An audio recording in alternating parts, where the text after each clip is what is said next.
এটা মাথা ঘুরাচ্ছে, দেখা যাক বিষাক্ত কিছু হবে। হ্যাঁ, এটা বোঝা যাচ্ছে।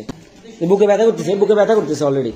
জলে কিংবা স্থলে সাপে কামড় দিলে কবিরাজের কাছে না গিয়ে যেতে হবে হাসপাতাল। যে সাপগুলো বিষধর, কামড় দিলে মোটা মোটা দুইটা দাগ থাকবে, একদম স্পষ্ট দেখা যাবে যে দুইটা দাগ বা দুইটা কামড়ের চিহ্ন থাকবে। সদর হাসপাতাল এবং মেডিকেল কলেজ হাসপাতালগুলোতে এন্টিভেনাম পাওয়া যায়। এন্টিভেনাম আপনাকে সরকার বিনামূল্যে দিচ্ছে, তাই এই ভিডিওটি শেয়ার করার অনুরোধ রইল। সাপে কাটার প্রথম 100 মিনিট খুবই গুরুত্বপূর্ণ, তাই সাপে কাটলে সময় নষ্ট না করে যত দ্রুত সম্ভব জেলা হাসপাতাল বা মেডিকেল কলেজ হাসপাতালে যেতে হবে। সাপে কাটলে করণীয় কি এবং বর্জনীয় কি, চলুন জেনে নেই। সাপে কাটা রোগীকে আশ্বস্ত করা, আতঙ্কিত হতে না দেওয়া। আতঙ্কিত হয়ে হার্ট ফেইলিওর করার সম্ভাবনা থাকে, তাই আতঙ্কিত করা যাবে না। সাপ চেনা গেলে ভালো, না চিনতে পারলে ধরতে গিয়ে সময় নষ্ট করবেন না। রোগীর শরীরে চুড়ি, আংটি, ব্রেসলেট, তাবিজ ইত্যাদি থাকলে তা খুলে ফেলতে হবে। রোগীকে হাঁটাচলা করতে দেয়া যাবে না। বিশেষত দংশিত অঙ্গ নড়াচড়া না করাই ভালো। হাঁটাচলার কারণে বিষ দ্রুত ছড়িয়ে পড়তে পারে।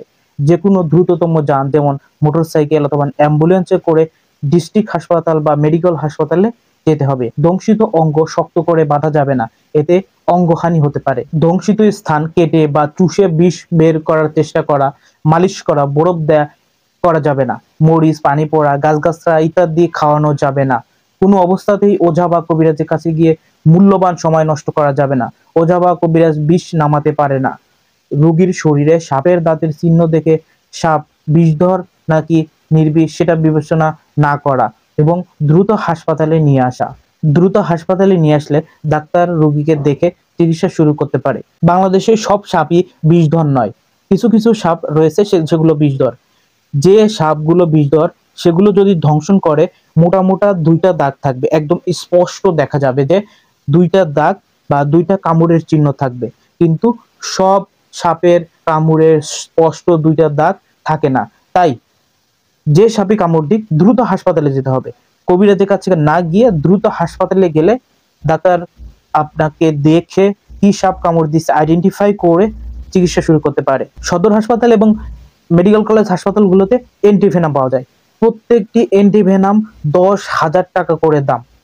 তাই যেহেতু এন্টিভেনাম আপনাকে সরকার বিনামূল্যে দিচ্ছে, তাই কালক্ষেপণ না করে অবশ্যই সাপে কামড় দিলে আপনাকে হাসপাতালে যেতে হবে, এই কথাটা মাথায় ঢুকিয়ে নেন এবং এই ভিডিওটি শেয়ার করার অনুরোধ রইল।